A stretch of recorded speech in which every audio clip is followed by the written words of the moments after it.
ಕಾರ್ಕಳದಲ್ಲಿ ಕಾಂಗ್ರೆಸ್ ಕೇವಲ ಅಪಪ್ರಚಾರ ನಡೆಸುವ ಮೂಲಕ ಜನರ ದಿಕ್ಕು ತಪ್ಪಿಸುವ ಕಾರ್ಯದಲ್ಲಿ ಮಗ್ನವಾಗಿದೆ. ಸರ್ಕಾರ ಸಾಮಾಜಿಕ ಜಾಲತಾಣಗಳಲ್ಲಿ ಅಪಪ್ರಚಾರ ನಡೆಸುವ ಕಾಂಗ್ರೆಸ್ನವರು ಒಂದಿನಿತೂ ಜನರ ಸೇವೆ ಮಾಡುತ್ತಿಲ್ಲ. ಸೀಮಿತ ಜನರನ್ನು ಕಟ್ಟಿಕೊಂಡು ಪೇಪರ್ ಹುಲಿಗಳಂತೆ ವರ್ತಿಸುವ ಕಾಂಗ್ರೆಸ್ ನಡವಳಿಕೆ ಬೇಸರ ತರಿಸಿದೆ ಎಂದು ಬಿಜೆಪಿ ಕ್ಷೇತ್ರಾಧ್ಯಕ್ಷ ಮಹಾವೀರ ಹೆಗಡೆ ಕಾರ್ಕಳದಲ್ಲಿ ಹೇಳಿದ್ದಾರೆ. ಶುಕ್ರವಾರ ಬಿಜೆಪಿ ಕಚೇರಿಯಲ್ಲಿ ನಡೆದ ಪತ್ರಿಕಾಗೋಷ್ಠಿಯಲ್ಲಿ ಮಾತನಾಡಿದ ಅವರು, ಕಾಂಗ್ರೆಸ್ ಮುಖಂಡರು ತಮ್ಮ ನಡವಳಿಕೆಯನ್ನು ಬದಲಾಯಿಸಿಕೊಂಡು ಕೊರೋನಾ ತಡೆಗಟ್ಟುವ ಕಾರ್ಯದಲ್ಲಿ ಸಹಕಾರ ನೀಡಲಿ.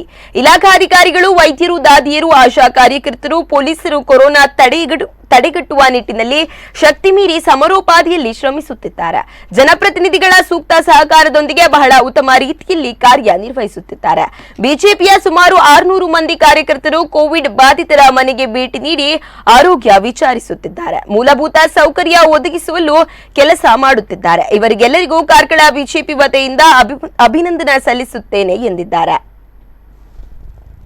ಮೂರನೇ ವಿಚಾರ, ನಮ್ಮ ಶಾಸಕರ ನೇತೃತ್ವದಲ್ಲಿ ಬಹುಶಃ ಇಡೀ ರಾಜ್ಯಕ್ಕೆ ಮಾದರಿಯಾಗುವ ರೀತಿಯಲ್ಲಿ ಇವತ್ತು ಶಾಸಕರು ಕೆಲಸವನ್ನು ಮಾಡ್ತಾ ಇದ್ದಾರೆ.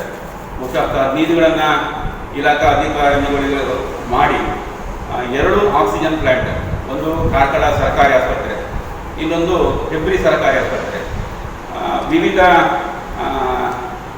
ಜನರೊಟ್ಟಿಗೆ ಸೇರಿಕೊಂಡು ಅವರ ಸಹಕಾರದಿಂದ, ಅವರ ದೇಣಿಗೆಯಿಂದ ಇವತ್ತು 2 ಆಕ್ಸಿಜನ್ ಪ್ಲಾಂಟ್ ಮಾಡ್ತಾ ಇರುವಂಥದ್ದು ಬಹುಶಃ ಇಡೀ ರಾಜ್ಯದಲ್ಲೇ ಇದು ಮಾದರಿ ಅಂತ ನಾನು ಭಾವಿಸ್ತೇನೆ. ಅದೇ ರೀತಿ ಇವತ್ತು ಕಾರ್ಕಳ ಸಾರ್ವಜನಿಕ ಆಸ್ಪತ್ರೆ ಎಲ್ಲರ ಪ್ರಶಂಸೆಗೆ ಪಾತ್ರವಾಗಿದೆ.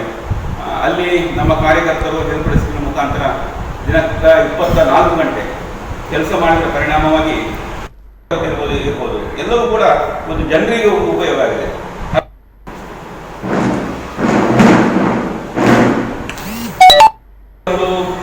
ಕೆಲಸ ಮಾಡಿದಂಥ ಎಲ್ಲೂ ಕೂಡ ಉದಾಹರಣೆಗಳಿಲ್ಲ. ಇವತ್ತು ಬಿಜೆಪಿ ಕಾರ್ಯಕರ್ತರು 506 ಜನ ಕೆಲಸ ಮಾಡಿದರೂ ಕೂಡ ಕಾಂಗ್ರೆಸ್ನ ಕಾರ್ಯಕರ್ತ ಕೇವಲ ಸೋಷಿಯಲ್ ಮೀಡಿಯಾದಲ್ಲಿ ಮಾತ್ರ ಇವತ್ತು ಕೆಲಸವನ್ನು ಮಾಡ್ತಾ ಇದ್ದಾರೆ. ಹಾಗಾಗಿ ಅವರಿಗೆ ಒಂದು ವಿಶೇಷವಾದಂಥ ಮನವಿಯನ್ನು ಮಾಡ್ತಾ ಇನ್ನು ಮುಂದಾದರೂ ತಮ್ಮ ನಡವಳಿಕೆಯನ್ನು ತಿದ್ದುಕೊಳ್ಳಿ ಎನ್ನುವಂಥ ಮಾತನ್ನು ಹೇಳ್ತಾ